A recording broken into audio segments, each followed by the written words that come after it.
नमस्कार and hey welcome to my channel Informaticoz. दोस्तों, कल मैंने शॉर्ट्स के माध्यम से ये आप सभी को बताया था कि कल ये जो यूके, इटली और जापान वाला जो न्यू फाइटर जेट का प्रोग्राम बनाया गया है, इस पर मैं एक डिटेल में वीडियो बनाऊंगा। इसी वीडियो में आगे जानेंगे इसरो द्वारा बनाई गई हाइपरसोनिक मिसाइल्स की कैपेबिलिटीज़ और उसके इम्प्लीकेशंस फुल डिटेल में। तो पहली न्यूज़ ये आई थी कि ब्रिटेन के प्रधानमंत्री ऋषि सुनक ने स्वयं ये चीज़ अनाउंस की है कि वो एक नेक्स्ट जनरेशन फाइटर जेट के प्रोग्राम को शुरू करने जा रहे हैं, जिसमें कि इटली तो इन्वॉल्व पहले से था ही, इन लोगों ने जापान को भी रोप इन कर लिया है। अच्छा, बताया जा रहा है कि this programme is even open to other European nations also, मतलब कि और भी देश अगर चाहें तो इसमें इन्वॉल्व हो सकते हैं। देखिए, इतनी टॉप सीक्रेट टेक्नोलॉजी अकेले ही कोई देश बनाना ज़्यादा प्रेफर करता है। आप भले रशिया को ले लीजिए, यूएसए को ले लीजिए या चाइना को ले लीजिए, इन्होंने जो 5th जनरेशन फाइटर जेट बनाया बिल्कुल अकेले बनाया था। लेकिन अमेरिका ने चूँकि सबसे पहले 5th जनरेशन फाइटर जेट बनाया था, उन्होंने जान लिया था कि अकेले यदि अगर 5th जनरेशन का फाइटर जेट बनाया जाता है तो इसका कॉस्ट बहुत ही हाई हो जाता है। इसका कारण है कि हर चीज़ को टॉप सीक्रेट रखना पड़ता है। आप ओपन ऑर्डर्स नहीं लगा सकते हैं, आप ओपनली कोई स्पेसिफिकेशंस अनाउंस नहीं कर सकते हैं, आप प्राइवेट पार्टीज़ को बिना सरकार के परमिशन के इन्वॉल्व नहीं कर सकते हैं। तो सारी चीज़ आपको इन हाउस डेवलप करनी पड़ जाती है। तो यूजुअली होता क्या है, जो चीज़ आप आउटसोर्स कर सकते थे वो भी आपको इन हाउस डेवलप करनी पड़ जाती है। इसीलिए ये जो टेक्नोलॉजीज़ होती हैं ये बिल्कुल स्क्रैच से शुरू करनी पड़ती है। और यही कारण है कि अगर आप अकेले और टॉप सीक्रेटली किसी फाइटर जेट को बना रहे हैं या कोई ऐसी टेक्नोलॉजी बना रहे हैं जिसको आप टॉप सीक्रेट रखने की कोशिश कर रहे हैं, तो उसका कॉस्ट बहुत ही हाई चला जाता है। और इसी हाई कॉस्ट के कारण अमेरिका को तो पहले ही समझ में आ गया था कि उन्होंने F-22 बनाए और सिर्फ 187 यूनिट्स बना करके बंद करने पड़ गए। ऐसे में इस तरह का पहला एक्सपेरिमेंट अमेरिका ने किया कि उन्होंने कई देशों को एक प्रोजेक्ट में मिलाया जिसका नाम ज्वाइंट स्ट्राइक फाइटर रखा गया था, और यहीं से शुरुआत होती है F-35 की। अब आपको जान करके आश्चर्य होगा कि F-35 का डेवलपमेंट कॉस्ट $1 ट्रिलियन, जी हाँ, $1 ट्रिलियन को भी सरपास कर चुका है। तो ये होती है 5th जनरेशन फाइटर एयरक्राफ्ट को बनाने की कीमत। लेकिन इस केस में कई सारे देश इन्वॉल्व थे, तो एक देश के सिर पे ज़्यादा बोझ आया नहीं। जो एक F-35 के हाई यूनिट कॉस्ट होते उसको बीट किया गया इकोनॉमीज ऑफ स्केल से। यानी कि देखिए, अराउंड 1700-1800 F-35 के ऑर्डर पड़े हुए हैं, ये दुनिया में सबसे अधिक है आज के डेट में। तो कोई भी चीज़ जब आप मासेज में बनाते हैं तो उसका कॉस्ट काफ़ी कम हो जाता है, और इसका नतीजा ये निकला इस इकोनॉमीज ऑफ स्केल्स के कारण कि एक F-35 आज के डेट में राफेल से भी सस्ता हो चुका है। तो ये F-35 सस्ता तो बहुत हो गया, काफ़ी देशों ने इसके ऑर्डर भी दे रखे हैं, लेकिन फ़ायदा किसका हो रहा है? जी हाँ, अमेरिका का। इस F-35 को बना रही है लॉकहीड मार्टिन, जो कि अमेरिका की कंपनी है। लाखों करोड़ों जॉब्स प्रोड्यूस हो रहे हैं अमेरिका में। अब इसी मॉडल को देखने के बाद ब्रिटेन को ये समझ में आया कि इसी मॉडल पर काम किया जा सकता है।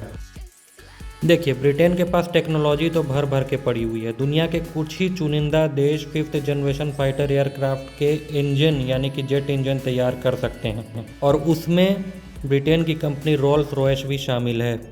इसके अलावा जो इस विमान में लगने वाले इलेक्ट्रॉनिक्स होंगे, वेपन्स होंगे, सारी चीज़ों की टेक्नोलॉजी ब्रिटेन के पास अवेलेबल है या बनाने में वो सक्षम है। तो बात घूम फिर करके वापस से आ जाती है पैसों पर, जो कि ब्रिटेन के पास नहीं है। कोविड-19 और रशिया यूक्रेन वॉर से जो ब्रिटेन को नुकसान हुआ है, वो अगर कम नहीं था तो ब्रिटेन की जो प्रधानमंत्री कुछ दिनों के लिए बनी थी, लीज ट्रस, रही सही कसर उन्होंने पूरी कर दी थी ब्रिटेन की इकोनॉमी पर न्यूक्लियर बॉम्ब फोड़ करके। हालत ऐसी हो गई थी कि ब्रिटेन का फॉरेक्स रिजर्व यानी कि फॉरेन एक्सचेंज रिजर्व $80 बिलियन के भी नीचे आ गया था, और इतिहास में पहली बार पाउंड की कीमत डॉलर से नीचे आ गई थी। वो तो खैर रही ब्रिटेन की कि ऋषि सुनक सही समय पर प्रधानमंत्री बन गए और उन्होंने लीज ट्रस्ट द्वारा लॉन्च की गई पॉपुलिस्ट पॉलिसी यानी कि टैक्स कट इत्यादि को रिवर्ट कर दिया। बहरहाल ब्रिटेन की इकोनॉमी फ़िलहाल वापस से पटरी पर आ रही है, लेकिन फिर भी 1 ट्रिलियन से अधिक पैसा खर्च करने के लायक ब्रिटेन की इकोनॉमी नहीं है। तो ऐसे में ब्रिटेन के पास ऑप्शन यही था कि फॉरेन इन्वेस्टमेंट इसमें मंगाया जाए। अब इटली का तो समझ में आता है, जापान क्यों इसमें इन्वॉल्व हुआ? तो इसका कारण ये है कि अमेरिका पर रूस यूक्रेन युद्ध के बाद से सभी देशों का भरोसा घटता जा रहा है। जापान को रूस और चीन दोनों से समुद्री सीमा को लेकर के विवाद चल रहा है। द्वितीय विश्व युद्ध के बाद जब जापान पर परमाणु हमला हुआ था, तब से जापान एक डॉगमा लेकर के चल रहा है कि वो कभी भी वेपन्स का यानी हथियारों का एक्सपोर्ट नहीं करेगा और सिर्फ अपनी जो मिलिट्री है उस पर सिर्फ सेल्फ डिफेंस के लिए खर्च करेगा। लेकिन अब जापान को धीरे धीरे समझ में आ रहा है कि इस डॉगमा के कारण उसे भारी नुकसान हो रहा है और चीन और रूस काफ़ी ताकतवर हो चुके हैं। ऐसे में अगर वो सब हमला कर देते हैं मिल करके तो जापान अपना सेल्फ डिफेंस नहीं कर पाएगा और अमेरिका की कोई गारंटी नहीं है कि अमेरिका इन देशों से जापान को बचाने के लिए आएगा।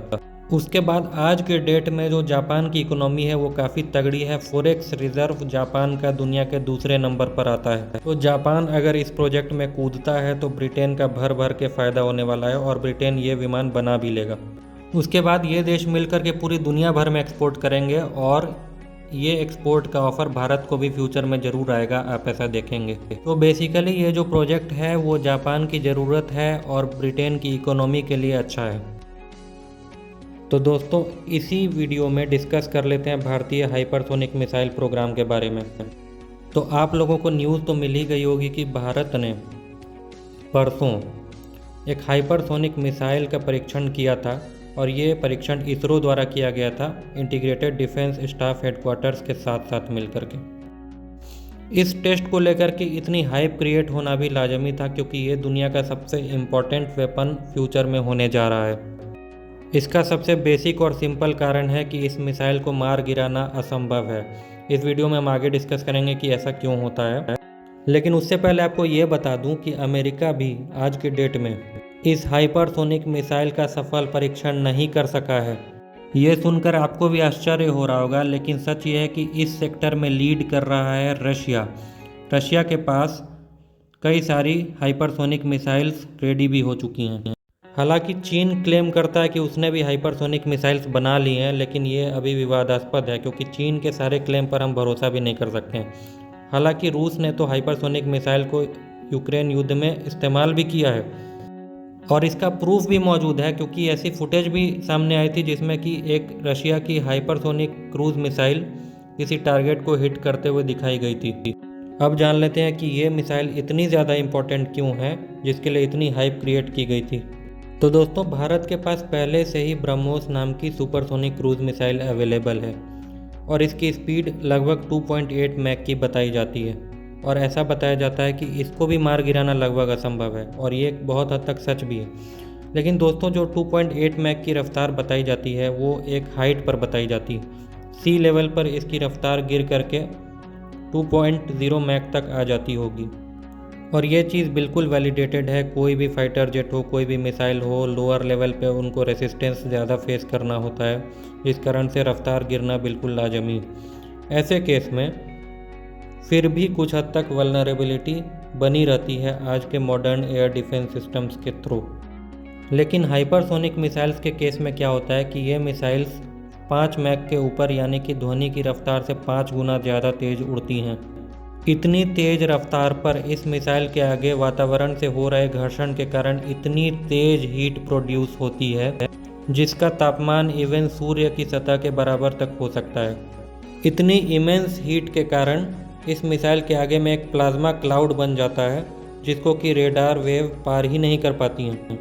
ऐसे में दुनिया के कितने भी एडवांस्ड एयर डिफेंस सिस्टम्स हो, अगर उनके रेडार ही नहीं काम करेंगे तो वो मिसाइल को रोकेंगे कैसे। ऐसे में एक हाइपरसोनिक मिसाइल भारत को assured and second strike capability प्रदान करती है। दोस्तों आप लोगों में से ज़्यादातर लोग फाइटर जेट्स के फ़ैन होते हैं क्योंकि फाइटर जेट तरह तरह की कलाबाजियाँ कर लेते हैं और देखने में अच्छा लगता है। लेकिन दोस्तों सच ये है कि फ़ाइटर जेट्स को उड़ने के लिए एयरबेस की आवश्यकता होती है और एयरबेस को अगर 5-10 हाइपरसोनिक मिसाइल्स शिकार बना लें तो फाइटर जेट का उड़ना बहुत मुश्किल हो सकता है। इसके अलावा मॉडर्न एयर डिफेंस सिस्टम्स के सामने फाइटर एयरक्राफ्ट एकदम नाकाम साबित होते जा रहे हैं। Even 5th generation fighters like F-22 and F-35 ने एक भी ऐसा मिशन परफॉर्म नहीं किया है जो कि ये चीज़ वैलिडेट करे कि क्रेडिबल एयर डिफेंस सिस्टम के सामने 5th जनरेशन एयरक्राफ्ट इफ़ेक्टिव हैं। ऐसे में अगर भविष्य में चीन से युद्ध होता है और चीन हज़ारों मिसाइलें हमारे एयर बेसिस पर दाग देता है और हम अपने एयर डिफेंस सिस्टम्स के माध्यम से उन हज़ारों मिसाइल में से आधे को भी मार गिराते हैं, तो भी 500 के लगभग मिसाइल्स हमारे एयर बेसिस पर आकर के हिट करेंगी और इसके बाद हमारे फाइटर जेट्स के लिए उड़ना बहुत ही मुश्किल हो जाएगा। लेकिन दोस्तों, जो हमारी ब्रह्मोस मिसाइल है और आने वाली हाइपरसोनिक मिसाइल्स है, ये ट्रक माउंटेड होती हैं और इन्हें लोकेट कर पाना लगभग असंभव होता है। इन्हें कहीं भी जंगलों में छुपाया जा सकता है जहां से इन मिसाइलों को फायर किया जा सकता है। और अगर ये मिसाइलें हाइपरसोनिक मिसाइल्स हुई तो सोने पे सुहागा। सारे एयर बेसेस डिस्ट्रॉय होने के बाद भी ये मिसाइल्स आराम से फंक्शन कर सकती हैं, बिकॉज ये इंडिपेंडेंटली एक ट्रक पे माउंटेड होती हैं। तो ऐसे में कोई भी देश हम पर हमला करके ये नहीं सोच सकता है कि उधर से रिस्पॉन्स नहीं आएगा, और अगर रिस्पॉन्स में हाइपरसोनिक मिसाइल्स मिली तो उन्हें तो वो रोक भी नहीं पाएगा। तो ऐसे में हाइपरसोनिक मिसाइल्स हमें देती हैं एक credible and assured deterrence. Deterrence का मतलब होता है कि कोई दुश्मन देश हम पर हमला करने से पहले 100 बार सोचेगा या हमला ही नहीं करेगा। तो दोस्तों, इससे अच्छा क्या होगा कि युद्ध की शुरुआत ही नहीं होगी। यानी कि अगर देखा जाए तो इतना खर्च जो हम लोग हाइपरसोनिक मिसाइल्स की तरफ कर रहे हैं वो युद्ध के लिए नहीं बल्कि शांति के लिए कर रहे हैं। एक रिक्वेस्ट है दोस्तों कि इस चैनल को सब्सक्राइब जरूर कर लीजिए ताकि आगे भी इस तरह की क्वालिटी कंटेंट आपके सामने आती रहे। दोस्तों, ये चैनल अभी मोनेटाइज नहीं हुआ है और इस तरह की कंटेंट बनाने में काफ़ी हद तक रिसर्च करनी पड़ती है। तो अगर आप सब्सक्राइब नहीं करेंगे तो मेरा मोरल बूस्टअप नहीं होगा और मैं इतनी ज़्यादा हाई क्वालिटी कंटेंट नहीं बना पाऊँगा। तो काइंडली इस चैनल को सब्सक्राइब कर लीजिए, लाइक ज़रूर कर दीजिएगा, नीचे में कमेंट करके बताइए कि क्या सुधार की आवश्यकता है इस चैनल में। आपका जो भी एडवाइस होगा वो मैं बिल्कुल फॉलो करूँगा।